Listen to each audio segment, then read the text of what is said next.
É madrugada, eu tenho uma palavra de Deus para você hoje. Paz e luz para você, que o nosso Deus te abençoe rica e abundantemente, em nome de Jesus. Em Zacarias capítulo 13, versículos 1 e 6, diz assim: Naquele dia, uma fonte jorrará para os descendentes de Davi e para os habitantes de Jerusalém. Quem são essas pessoas?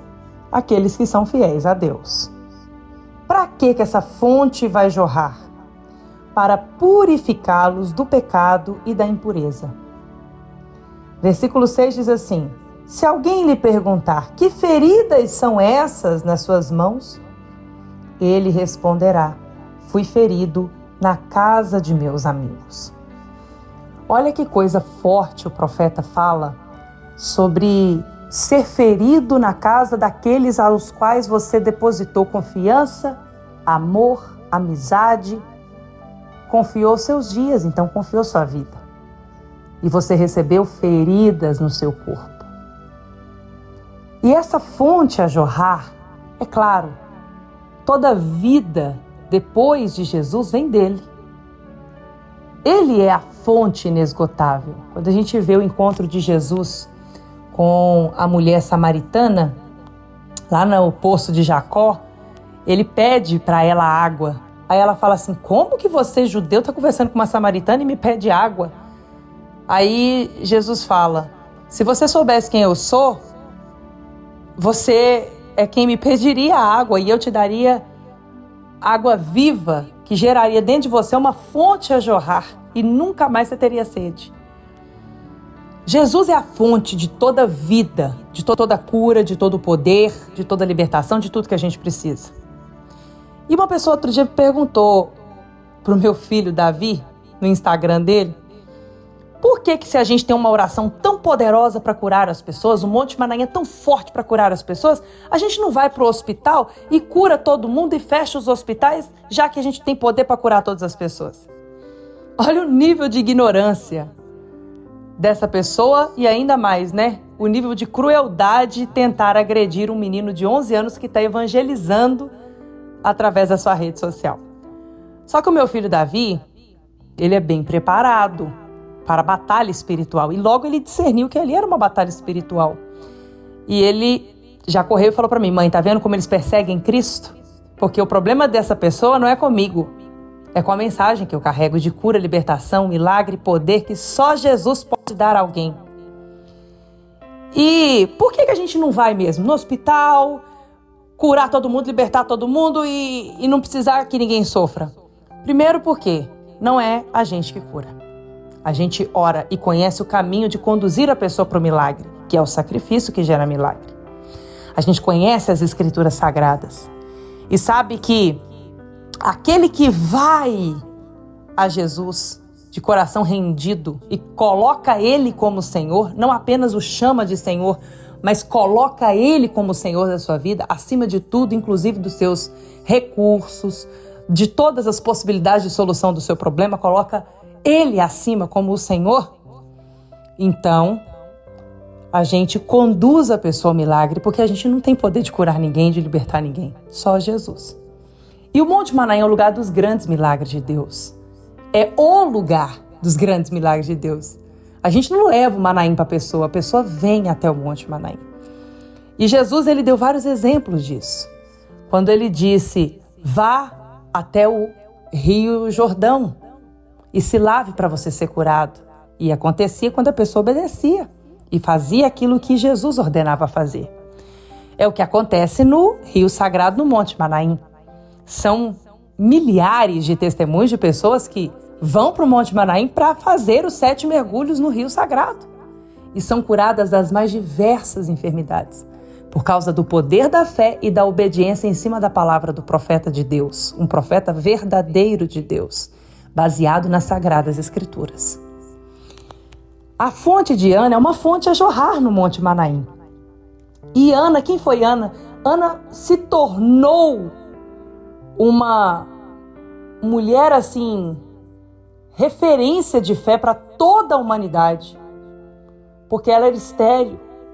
Ela vivia humilhação, opressão de Penina, que morava com ela e que tinha filhos, e Ana não podia gerar, ela era estéril, até o dia que ela trocou as lágrimas pelo sacrifício. E quando o marido de Ana, Eucana, deu o sacrifício dobrado por Ana, Ana engravidou e não gerou apenas filhos, ela gerou o primeiro filho, Samuel, que foi aquele grande profeta que ungiu o rei Davi. Então, assim, quando o profeta Zacarias diz que naquele dia uma fonte jorrará para purificar todos os fiéis do pecado e da impureza, e também curar essas feridas que você foi ferido na casa dos seus amigos, feridas espirituais nas suas mãos, no seu corpo, na sua alma, que isso diz sobre traições, né? Pessoas que deveriam te ajudar, pessoas que você depositou confiança, mas que foram cruéis, perversas, malignas com você e te feriram num momento em que você estava desarmado. E aquilo causou algo tão doloroso, tão doído, feridas que sangram. E que, se não estancado esse sangramento, se tornam hemorragias que levam à morte de um sonho, à morte de uma esperança, à morte de um ideal, à morte de um relacionamento, à morte de um projeto, à morte da saúde. Tanta gente ferida emocionalmente porque o emocional dessa pessoa foi destruído por causa de um pai tolo, uma mãe tola, que aonde aquele filho depositou a confiança foi ferido por causa da tolice daqueles a quem ele depositou a confiança e de quem ele esperava proteção, instrução, confiança, sabedoria, e recebeu o quê? Feridas. Sabe, eu sinto que o Espírito de Deus está me usando para falar com alguém nessa madrugada que está cansado de ouvir religiosos alargarem o caminho e dizerem: ora que melhora, Deus é onipresente, está em todo lugar. Você mesmo pode orar e receber a sua cura. Calma aí, vai ler as Escrituras. Vai ver que existem situações na vida da gente que, mesmo a gente sendo fiel a Deus, como foi Davi, a gente pode sofrer inveja, sofrer traição.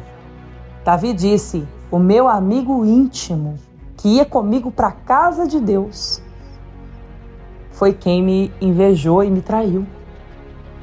Sabe, a gente tem que orar, vigiar e se manter vigilante para não cair em ciladas satânicas, muitas vezes encomendadas para nos levar à destruição e morte. Cuidado com o caminho largo. Cuidado com tudo aquilo que te afasta do sacrifício que gera milagre. Cuidado com tudo aquilo que te afasta da verdade, da palavra de Deus que tem que ser praticada.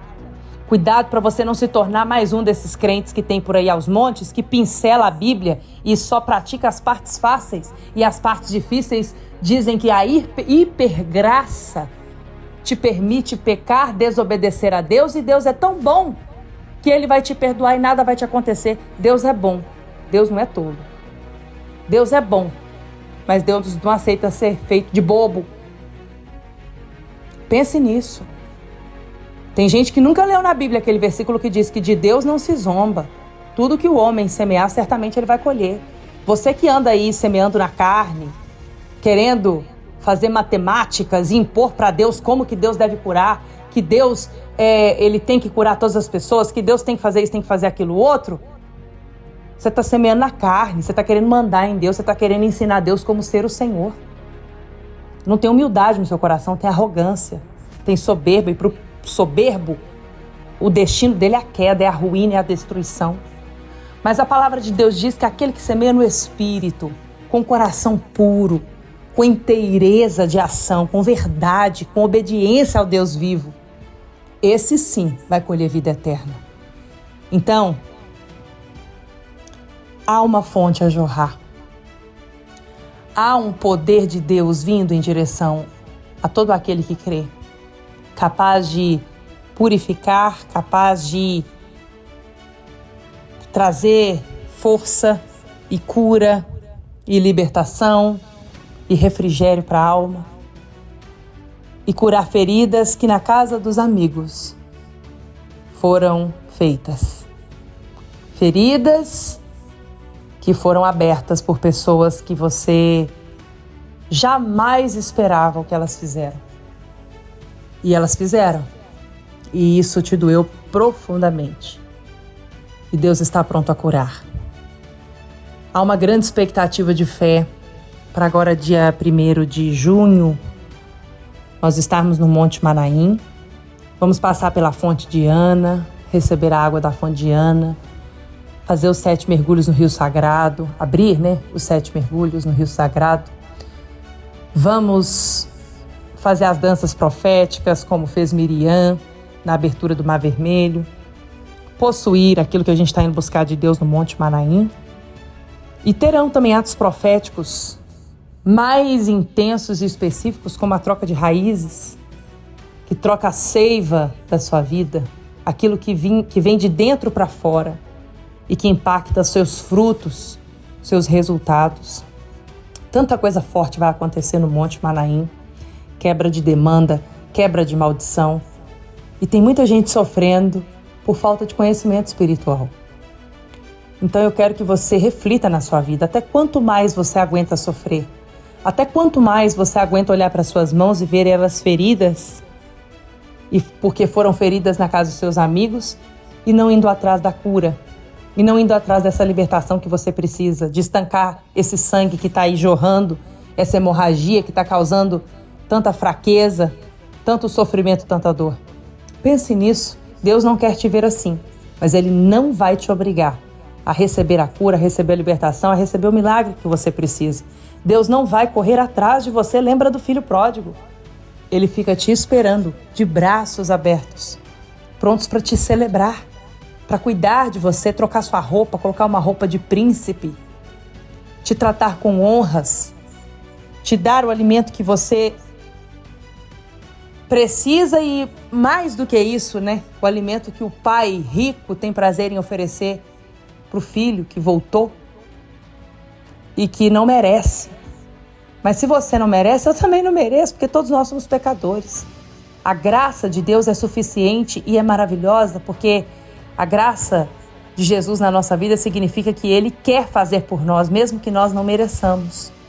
Mas porque o nosso coração é humilde, há prontidão de obediência, há de fato uma ação de obediência a Deus, prática da palavra de Deus, então a gente dá condições de Deus fazer por nós aquilo que Ele tanto quer fazer por nós, por mais que a gente não mereça. Pense nisso. Não aceite viver uma vida lamentável, uma vida miserável, uma vida destruída. Deus tem mais para você, no reino dos céus. Na madrugada eu quero orar por você. Feche os seus olhos.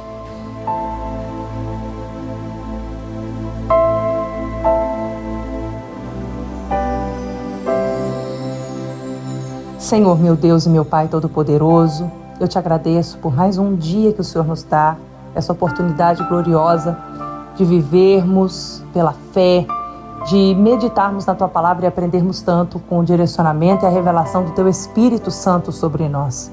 Eu levanto a minha mão direita agora e abençoo agora essa pessoa que ora comigo, onde quer que ela esteja, que ela receba força, que ela receba ânimo, que ela receba fé, que ela receba visão espiritual para poder fazer a coisa certa e ter resultados extraordinários na fé, na vida dela. Em nome de Jesus, amém e graças a Deus. Muito bom dia para você, um forte abraço, paz e luz para você.